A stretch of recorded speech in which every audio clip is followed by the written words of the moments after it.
Hey, what's up guys? I want to do a cut test video as well as talk about cut test videos. I just had a comment, someone asked to see a cut test of the Spyderco Kiwi, the new gen, the slip joint version, cutting some seatbelt. So I have some maroon seatbelt, which most likely, due to the color, probably came out of a 1987 something.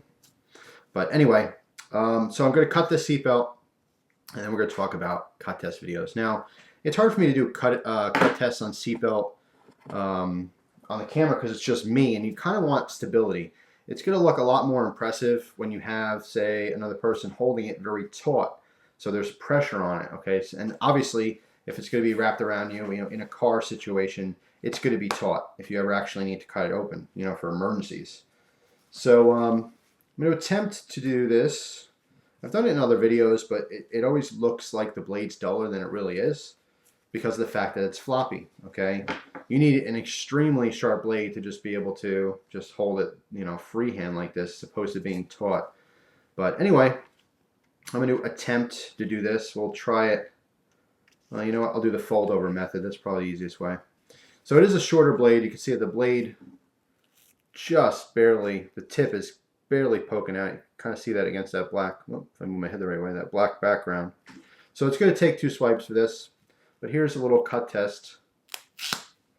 Okay, you can see I only go through about 40% or so because of the shorter blade. And it's going to take actually a third time to nip that end. Okay. Now, if this was tight against you, it would probably take 2 swipes. But let's fold this over and try this again. All right. About halfway. And there you go. So, awesome sharp knife, right? Seatbelt, extremely hard to cut. This is what I want to talk about. I love cut test videos. I absolutely love them. This knife right here has an edge on it. It's a sharp knife. But is it really sharp? How does this really gauge? What does this tell you, in other words? If you saw this and I said nothing else and said, oh, this is just scalpel, razor sharp, and I did the exact same thing, you would think that, yeah, it's razor sharp. This can shave hair off your face. This can, perform surgery if you needed to. That is not the case. In fact, I used this knife heavily recently, even after my review of the video of the knife. I still wanted to just kind of test it, see if I had any different changes, and I spent about an hour cutting different things. Not an hour straight, but just random cutting, some cardboard, some plastic. I had a bunch of zip ties left over that were broken, or things I couldn't use, so I was just cutting that plastic up. And the blade's not that sharp, but I wanted to prove something here. This is very hard. Seatbelt's hard to cut, okay? It's very fibrous, all right? If you have a super sharp knife, it's actually gonna be hard to use that to cut seatbelt because it is fibrous. You want something with a toothier edge.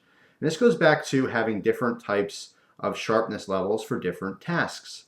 All right, this knife can't cleanly slice through paper, but after seeing it cut through seatbelt, you would think, oh my God, it's got to slice through paper like a hot knife through butter. Well, check this out. This is regular computer paper.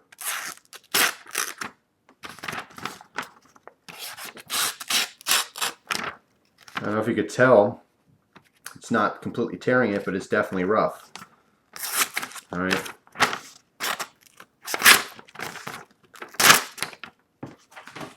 Surprised? Well, I'm here to tell you, which a lot of you probably already know, but the video is for people who don't know, is that cut test videos are awesome. Okay, they're very entertaining, and a lot of times they're educational too, but sometimes they can be misleading.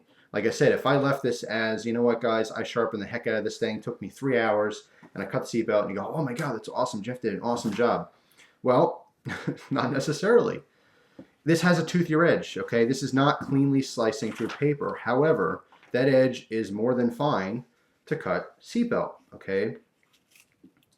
Now, what you also can't tell is how much pressure I'm using in a video, If I go to cut this and I just go like that, I don't really make a big deal of it, it might seem effortless, but I'm putting a lot of pressure on this, okay, to cut this. You can't see that in a video. You can't feel the muscle in my arm tensing up as I try to cut through this.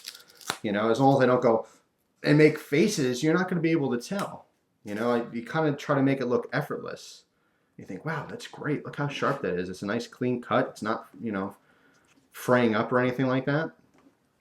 The knife's not that sharp. It has an edge, but because it has a toothy edge, it's being more effective at cutting something fibrous. If I were to cut some rope, you know, some manila rope or something with this, it would also do a decent job at it. But I want to just make this video, first just to show the person that, yeah, you can cut Seatbelt if you want to, but also to tell you that any knife, any single knife, whether you're talking about a $500 custom folder or, you know, a $3 flea market Chinese-made knife, you can make any knife really sharp. Or you can make any knife, any kind of blade steel, any kind of heat treat. You can sharpen it to a certain point that you like for cutting. If you want to tooth your edge, you know, you don't go as fine with it, but you can still get it nice and sharp. Now, the difference between quality knives and cheap knives are just not only the materials used, but the overall quality.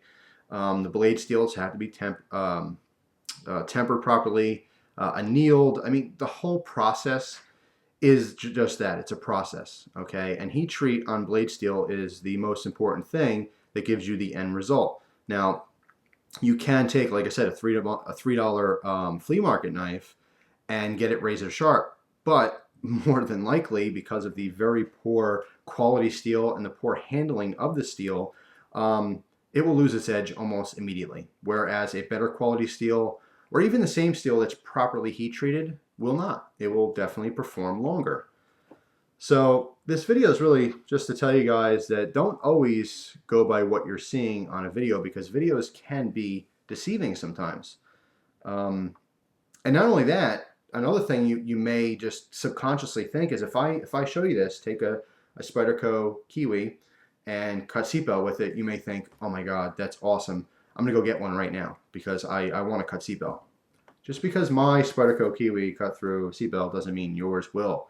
That's another thing that in some videos people don't necessarily tell you, and even myself, I don't always think of saying, well, yeah, you know, this is a factory edge. This is how I got it when it was brand new, and here's how it works from the box.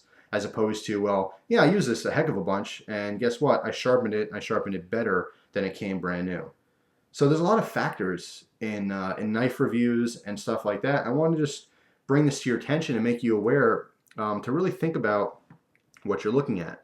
Don't just see this particular knife in my hands on my video cutting something amazing and think that every single one out there of this knife is amazing. All right, because like I said, sometimes I'm using a factory edge, sometimes I'm not. I try to be good about mentioning that, but it's not always in my mind to let you guys know if, yeah, this is how you're going to get it, as opposed to this is how I made it. Or maybe on the flip side, maybe it's not performing so good and you think, oh, what a crappy knife. It may not be a crappy knife, it just may be that I use it a bunch and it needs to be sharpened. And not just me, anyone's videos. So be aware of what you're watching and be sure to ask questions. Most important of all, communication is great here on YouTube. If you see a video of a particular knife you're very interested in and you see it not performing so well, send the person a message, write a comment. That's what you're here to do, you know, communicate with each other. Say, hey, you know, I'm interested in that knife and it didn't look like it was performing all that great. By chance, is it heavily used? Did it need to be sharpened in your video? Or maybe vice versa, you see something performing amazing and you think, wow, that's great, I'm going to get one. But let me ask this person, did this person take it out of the box and then, you know, strop it up or use some kind of special stones to sharpen it? What state are they showing the knife in? All right, I'm trying to be more conscious of this in the future, and I'll try to mention it a little bit more just so you guys are on the same page. Because, you know, like I said, you don't want any misleading information out there. So yeah, this not so sharp knife, of course, has an awesome tip on it, so it'll pierce amazing. And may look like, yeah, sliced through paper.